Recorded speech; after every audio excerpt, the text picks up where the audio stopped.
I'm glad you picked me up early this morning, Walter. I've got to drop in and see Mr. Conklin before my first class. Well, gosh, Miss Brooks, there must be some other way for a perfectly nice English teacher to start off the day than by seeking an encounter with the blood pressure kid. Now, Walter. Well, it's not that I don't respect Mr. Conklin. It's just that, well, there's something about you, Miss Brooks. Before the hallowed walls of our beloved Madison High heave into view, I want you to know Just that a minute, Walter. Would you take that last sentence again, please? A little slower.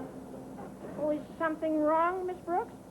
Well, I would hesitate to correct that sentence, Walter, without a refresher course myself, but what do you mean, heaves into view? Well, every so often you read about how a ship hove into view, don't you? Well, hove must be the past tense, mustn't it? Heave, have, hove, isn't it? No, of course not, Walter. Heave, heave, have. Heave, have. What did you want me to know before the hallowed walls heave into view? It's just that you command as much respect as Mr. Conklin, plus the admiration of all those students who have been fortunate enough to be the recipients of your tuitive powers, and that your personal warmth and charm is exceeded only by your excellence in your chosen field of instruction. Ain't it the truth? Why are you giving me this verbal plaque, Walter? Why? Oh, no reason at all. It's just a natural reaction resulting from months of affection growing out of our happy association. I'm being completely sincere, and I have no ulterior motive whatsoever. Then thank you, Walter. You're welcome. Miss Brooks? Yes? Would you do me a favor? If I don't, you'll take back your plaque. Well, what is it, Walter? Well, it's the basketball team. As you know, I'm the manager, so it's up to me to see Mr. Conklin about getting some things we need. And? And it's up to you to see Mr. Conklin for me, because I'm rarely up to seeing Mr. Conklin. What I mean is, we've just got to get some more trunks. Where are you going? No, we're not going anywhere. We need some stuff for the guys to put on while they're playing. You see, right now there aren't trunks enough to go around all the fellas. Must be pretty stout fellas. Every time we send in a substitute, he has to take a blanket along with him so he can change trunks with the fellow he's replacing. About 10 new pairs should do it fine. 10 new pair? Couldn't you just get a larger blanket? Please, Miss Brooks, this is serious. And another thing you got to talk to Mr. Conklin about is the temperature in that gym. It's positively icy in there. I know. That goes for my classroom, too. Yeah, well, the temperature in other parts of the school isn't as important as it is in the gym, Miss Brooks. Why, without the proper uniforms, our guys just can't play their best in that drafty barn. Now, you've just got to talk to Mr. Conklin. Well, let's be more specific, Walter. A, what do you want me to ask Mr. Conklin? And B, why should it be me instead of you? Well, A, to request $100 worth of athletic equipment from the school board, and B, because you're older and carry more weight. And C, if I were driving, you'd be walking by now. No, you don't understand, Miss Brooks. I'm not trying to shirk my duties, but this is a legitimate beef. Yeah, let me put it this way. In the stockyards, when they want the sheep to run in a certain direction, they don't send out a little lamb to guide them. They send out an old goat.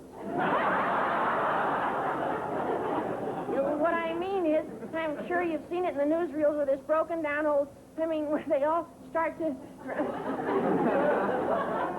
Gosh, Miss Brooks, I hope you're not mad. Of course not, Walter. Why should I be mad?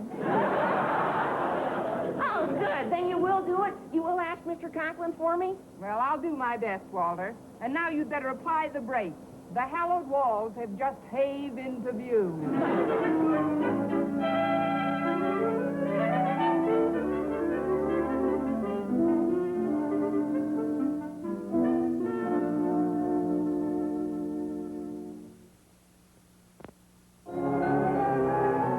Oh, good morning, Harriet. Oh, I'm so glad we ran into each other, Miss Brooks. Miss Brooks, did I ever tell you that as a source of inspiration, you are positively unending?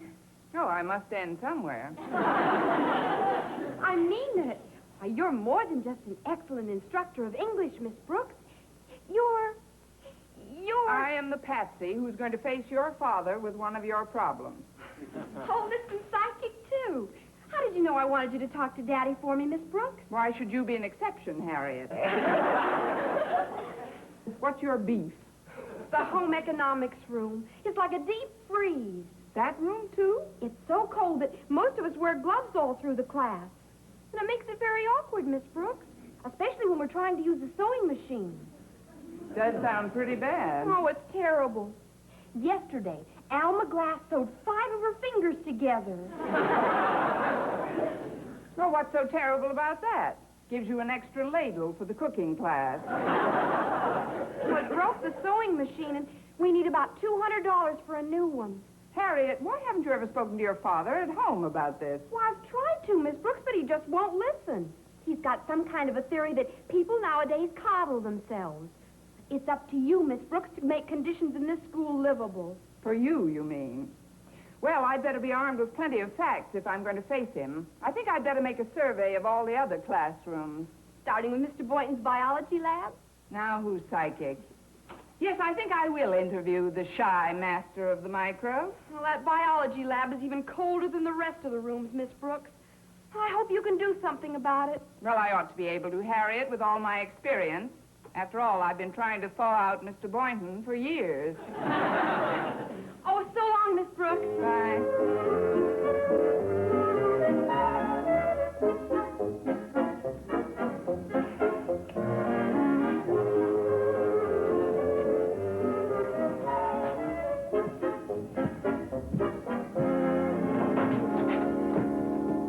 Hello, Mr. Boynton. Hello, Miss Brooks.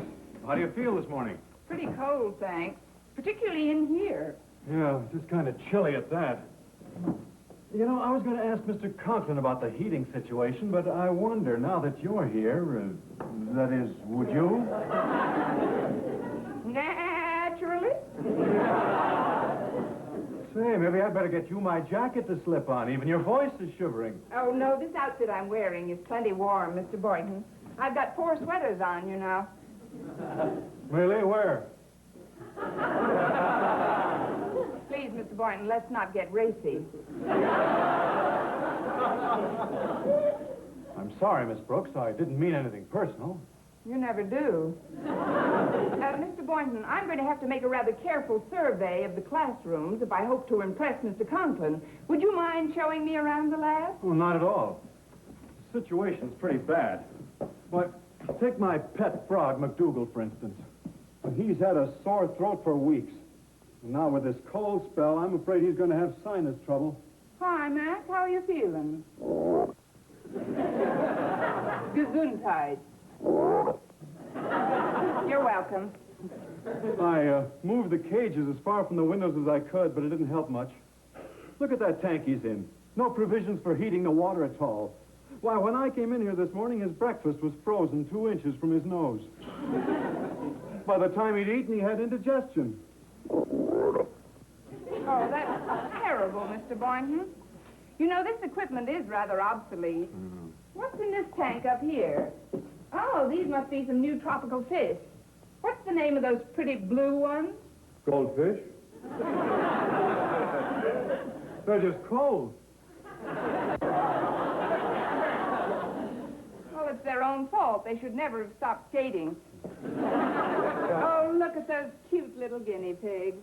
Now, they're what I call sensible, Mr. Boynton. Look how they're huddled together in their cage for warmth. You know, if people had that much sense, they could keep warm that way, too. Quit kidding, Miss Brooks. People could never fit into a cage that size. No, but think of the fun they'd have trying. Mr. Boynton, what do you estimate it would cost for new equipment for the lab? Oh, I'd say about $150, roughly. Or $200 if you smooth it out. Well, that's a sort of a joke, Miss Brooks. First I said roughly, then I said $200 if you smooth it out. Oh, yes, that's a Lulu. I know another one. But I wish you'd stop me if you've heard it. It's about this group of people. I've heard it. You have? The one about the group of people who are discussing something in a very animated manner, and suddenly they stop, and this one fellow says, is anybody eating a donut? And another fellow says, why? And the first chap says, because there's a hole in the conversation. Is that the one you've heard? No, that's a different one. Tell me yours. Well, it's about this group of people. I just did tell you, Miss Brooks. Oh, so you did. And a little beauty it was, too. Well, I'd better get back to class, Mr. Boynton. I'll put $150 on my expense account, and I'll take it in to Mr. Conklin at the beginning of lunch period. That's awfully nice of you, Miss Brooks. Oh, will you have lunch with me afterwards? Oh, I'd love to, Mr. Boynton. Miss Brooks, please don't even bring your purse with you. It only embarrasses me when you try to pay your own check in the cafeteria. Oh, all right, Mr. Boynton. I'll leave my bag in my desk. Fine. And when I see you to your room, I can pick up what you owe me. Oh, that's a good one, too.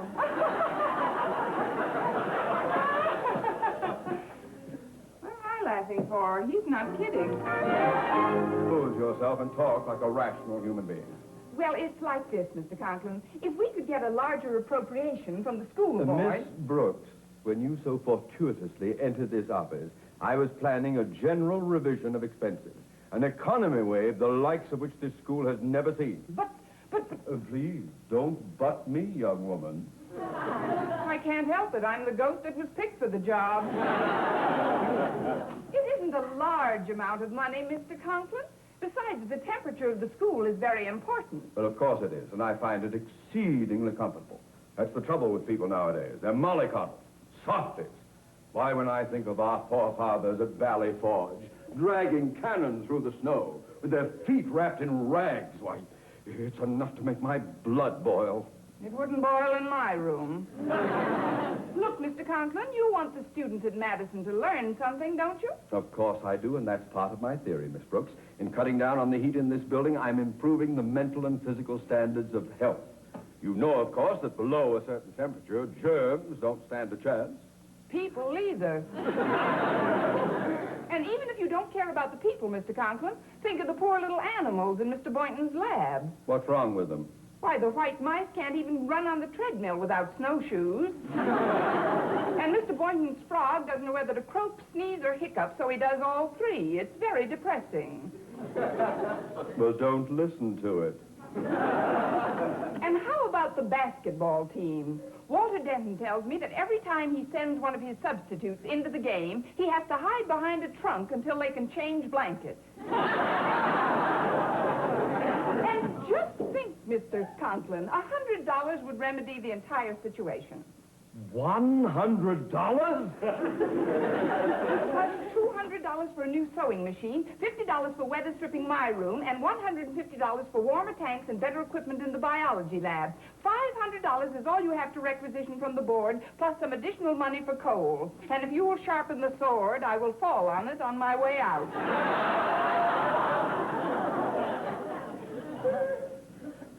Miss Brooks, I'm going to try to control myself. I shall now go over to that window and look out of it. A moment later, I'm going to turn around, and you will have gone quietly out the door.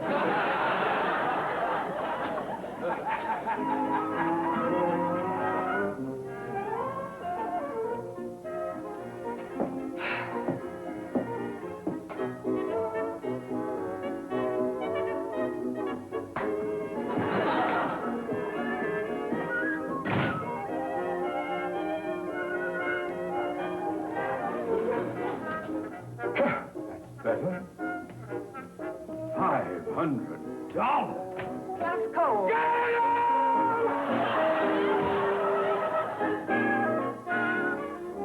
The only way to convince Mr. Conklin that he's got to do something about the heating situation is to pretend we're all coming down with bad colds. Oh, you mean going to his office sneezing and coughing and all?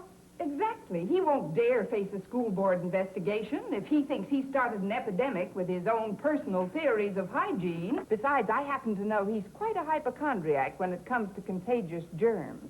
But if we don't really have colds, it'd be lying to say that we have, wouldn't it? Oh, just a teeny-weeny little white lie for the common good, Mr. Boynton. Oh, you know what happens to me when I tell a falsehood? I have a psychosomatic symptom that causes me to hiccup. Well, we'll just have to take a chance on that. Think of all those poor little animals depending on you, Mr. Boynton. Your frog, McDougal, and those poor blue goldfish. I'll do it, Miss Brooks. I'll be darned if I don't. Language! Oh, I beg your pardon. I'll forget it, Mr. Boynton. In a crisis like this, even I resort to an occasional epithet. Oh, Nellie!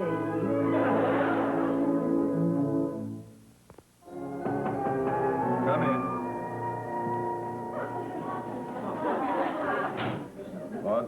What is it, Boynton? Mr. Cocklet, I've got a bad cold. What? It's in my dog's head, mostly. Just... Achoo! Gesundheit. Turn your head. Don't you know those germs travel? How long have you had this cold? Oh, a long time. Achoo! Obviously, you caught something from that wretched frog of yours. Well, go and take some aspirin, go home early, do anything but get out of this office at once. But, Mr. Cocklet, if my laboratory was just a little bit warmer, Achoo! I'll talk to you when you've recovered, Boynton. Now, please, go. Get some rest. Let me know if there's anything I can do from a distance. Right, Mr. Cocklet.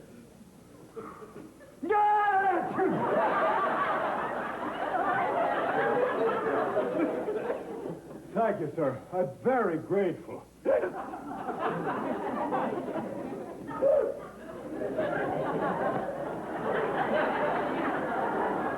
Better clear the air out of this room. Oh, that's better.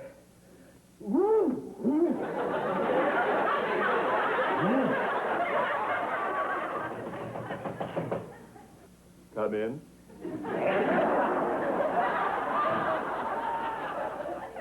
What in heaven's name are you?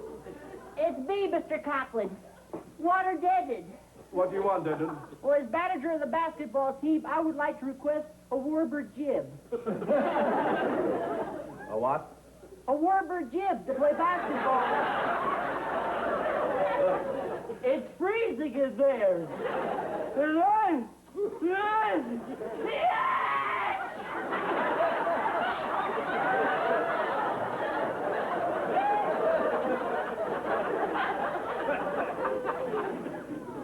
Pardon me, I've got an awful cold. You too? Well, cover your face when you sneeze. Yes, sir. Pardon me, sir. I'm sorry, sir. Yes!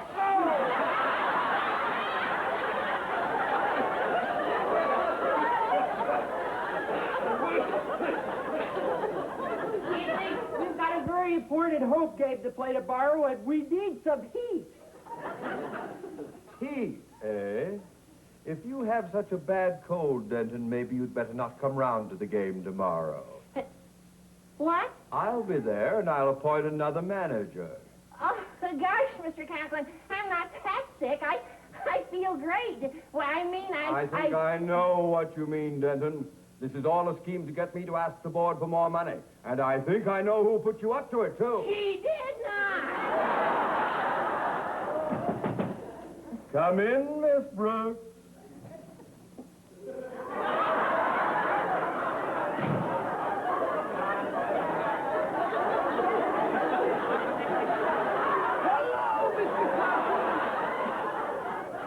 How dare you smoke in this school? I'm not smoking. I'm just breathing. Well, cut it down. Gosh, you look great, Miss Brooks. I've never seen you looking better. Sit down, sit down. Thank you, Walter. Yeah, you couldn't possibly have a cold or anything the way you look. You know what I mean? What's the matter with you, Walter? I have a terrible cold in my head and nose, Mr. Conklin. It's on account of my rube. Mr. Conklin. Isn't that a scream? Oh, Miss Brooks, you do a very funny imitation of a person with a cold. Be impatient, Walter. But what are you squirming about? Oh, Everybody knows you're just fooling. In my own class, a stool pigeon. I knew this was a plot, Miss Brooks, and I'm ashamed of you. Simply because there's a little fresh air circulating through the school, you throw a fit. Your forefathers should see you now. Those valiant men at Valley Forge, dragging cannon through the snow, with rags wrapped around their feet. Oh, excuse me, Daddy. Oh, what is it, Harriet? Oh, well, if you're talking with Walter and Miss Brooks, That can wait. It's just that I talked to Mother on the phone a little while ago, and her back's been bothering her a bit. So? So she'd like it right away. Like what? Well, you know what. Now, please get up, Daddy, and I'll disconnect the plug. Well, come on, Daddy.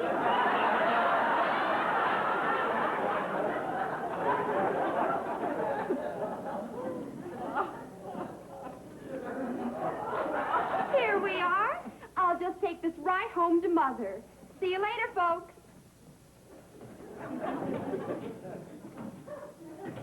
Well, now, where in the world did that heating pad come from? Probably war surplus from Valley Forge.